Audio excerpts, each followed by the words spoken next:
What's up, guys? Dan Garner, strength coach and nutrition specialist, here to talk to you today about sleep.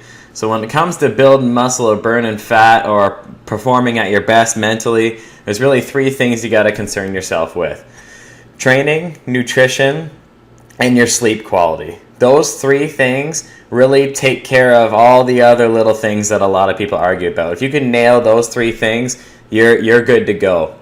I'm going to start off by saying the sleeplessness curve of a country exactly matches the overweight curve. So what I'm saying is the less you sleep, the more overweight you are. And there's lots of research to back this up because there's a lot of preparatory phases that your body goes through at night to build, repair, and recover not just muscle tissue, but also neurotransmitter pools, hormones, and a lot of other things as well that are very responsible for having a good body composition. And when you look at statistics, the overweight curve matches the sleeplessness curves. So that's something that's pretty interesting. For building muscle, nobody grows in the gym. You grow when you recover. So what you eat afterwards, how well you sleep, all that, your nutrient partitioning ability, all that is when you're actually growing. You don't grow in the gym. And on that topic, I don't think that there is any such thing as overtraining. There's only such thing as under-recovering. So you can train a lot harder and a lot more often. You can have more frequency and more volume if you're sleeping very well and you're eating and your supplements are on point. You're not going to be overtraining. I only think there's under-recovering, and that's from people who don't put as large of an emphasis on these things that they should. All right? It's really important with sleep. I was listening to a Dr. Laval lecture just recently. I was in Toronto, and he was discussing the importance of sleep and the 8 hours in which really sleep is what it's doing. There's sleep specialists that dedicate their entire life to just researching sleep. So, of course, we couldn't dive into the topic too deep, but it was pretty cool. He was discussing the first 4 hours of sleep are physical repair, and the next 4 hours of sleep are psychological repair. So say you go to bed at 10 and you wake up at 6, from 10 to 2, you're going to be recovering a lot of your muscle tissue, doing a lot of your physical repair, and from 2 to 6 a.m., you're going to be doing a lot of your psychological repair. So that's the rebuilding of your adrenal glands and building up your neurotransmitter pools like dopamine, acetylcholine, anything that's involved with that. So it was pretty cool. It's just another point that backs up 8 hours of sleep a night does you very well. And one thing that's pretty cool, and is largely debated, rightfully so, but sleep specialists who dedicate their life to it suggest that having 1 hour sleep before midnight is equivalent to having 2 hours of sleep after midnight. So the early to bed, early to rise thing, you're supposed to be able to recover much better that way. And me personally, I actually feel that way as well. And that's just from personal experience. If I get to bed, I wake up at 6, I feel way better than if I went to bed at 1 a.m. and I got up at 9. Regardless of the amount of sleep, I personally feel much better early to bed, early to rise. So that's just me personally. Shift workers obviously have to work with a different type of schedule, but you optimize your time, and the first 4 hours are physical repair and the next 4 hours are psychological repair. There's a few studies that I wanted to bring across you guys so that you would just understand the importance, and just so I'm backing up what I'm saying too. I don't want to just be a talking head.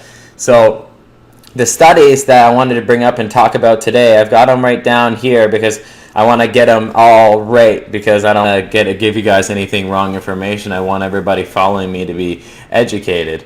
So this was taken from an Ann Intern Med study in 2004. The subjects that averaged 4 hours of sleep a night, they decreased their leptin 18% and they increased their ghrelin 28%.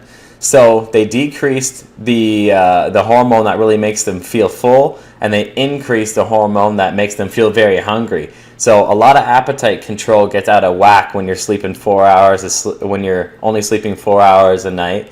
and they increase reported hunger by 24%, and they also increase carbohydrate cravings. And the reason why that they only have increased carbohydrate cravings here, but I can tell you that they're increasing their carbohydrate cravings for a couple of reasons. One is to try and get more serotonin in the system. The body wants to rebalance out its neurotransmitters, so it's really wanting carbohydrates in the system.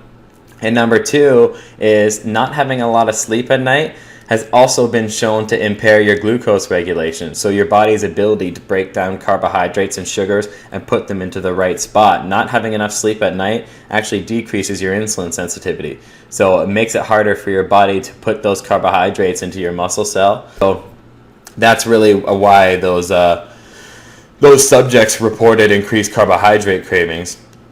Another study here too, taken from the Mignon et al. Stanford School of Medicine. It was in 2004 as well.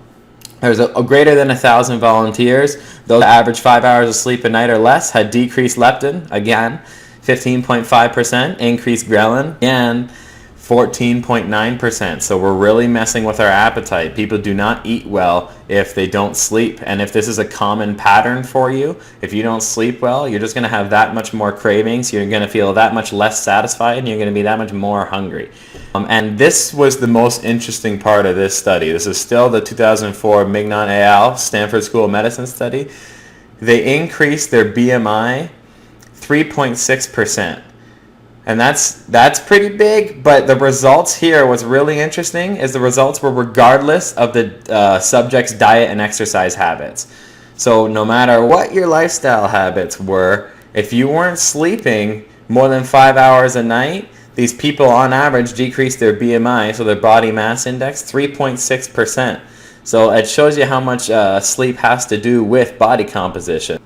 This is some good research to show you guys that your hormones shift and drive dysfunction regardless of your habits. So if you're not sleeping long enough at night for the physical and psychological repair, for your neurotransmitter pools to get built back up, for your adrenal glands to really make enough pregnenolone to get ready for the day, because if your adrenal glands don't make enough pregnenolone, you're going to be making a lot less testosterone and a lot more cortisol. Cortisol is a primary hormone, and that's a whole video. That's a video all in of itself. Cortisol is a stress hormone, and when you don't get enough sleep, you do increase your cortisol. So you're going to be more prone to making more cortisol anyways. But cortisol is a primary hormone. Testosterone and a lot of other anabolic hormones are secondary hormones to your body.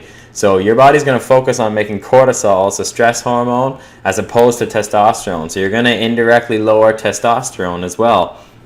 Another thing too, if you're under stress, like on the cortisol topic, if you have high cortisol and you're under stress a lot of the day, when you have high cortisol, you decrease your neurotransmitter pools. But when you decrease your neurotransmitter pools, you decrease your body's ability to go into a deep REM sleep. So you're not able to get into that deep, vivid, dream-like sleep.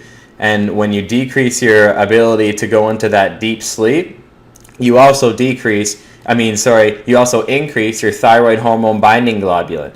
And thyroid hormone binding globulin will bind up all your thyroid hormones. So it's really going to decrease your thyroid output, which will also decrease your metabolism. That's the chain there that leads to a decreased metabolism as well.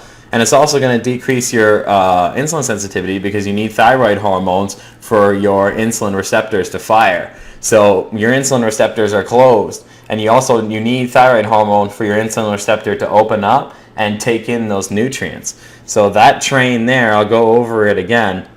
If you have high cortisol and high stress, you're not going to be able to produce adequate amount of neurotransmitter pools. When you're not producing neurotransmitter pools, it decreases your ability to get into a deep sleep. If you can't get into a deep sleep, you're going to increase your thyroid hormone binding globulin. You increase your thyroid hormone binding globulin, you decrease overall thyroid output, which is going to decrease your metabolism because you need your thyroid to have energy production in the mitochondria of the cell. It's also going to make you more insulin resistant because your insulin receptors aren't going to be firing the way they should be. So that's huge. I mean, that just affected, it shows you how the body, everything is in a chain. So you want to make sure that you're covering your three basics, which is your sleep, nutrition, and training. So I just wanted to tell you guys a little bit about that. another study here to back up what I'm saying. The Hamesfield and Gangswich analysis and Haines-L data found that subjects with average 5 hours of sleep per night had a 73% increase in being obese than those who slept 7 to 9 hours a night. So 73% increase in risk of being obese than the people who slept 7 to 9 hours a night. Another thing that they came up with too is that 5 hours of sleep a night, you're 3 times more likely to get a flu bug and 5 times more likely to get diabetes. And that's because of the impaired relation in the chain I already went through. So those are implications on health and some implications with burning fat. There's another study here that interrupted sleep reduces fatty oxidation up to 52%. So it was a small study though, so I'm going to say it's not the be-all, end-all, but it was 15 young, healthy male volunteers, and they slept for 8 hours a night, but they had hourly interruptions, so they were awakened hourly. But the chronic dysfunction altered ability to access fat stores and also promoted fat storage. So that's these are all big, powerful things, guys, and that's just in relation to some health risks and some body composition risk. But you also take in the neural effect of it as well. I mean, it decreases your neurotransmitter pools, what sets off that whole cascade that I talked about earlier. It's like and everybody knows what it feels like to decrease their neurotransmitter pools. Nobody is as sharp after 4 hours of sleep than they are after 8 hours of sleep. It just doesn't happen without aids like caffeine and stuff like that. All right. Thank you guys so much for watching. Visit www.coachgarner.com if you like some of my stuff. And please like and subscribe to my channel if you want me to keep making videos like this. All right. Have a good one.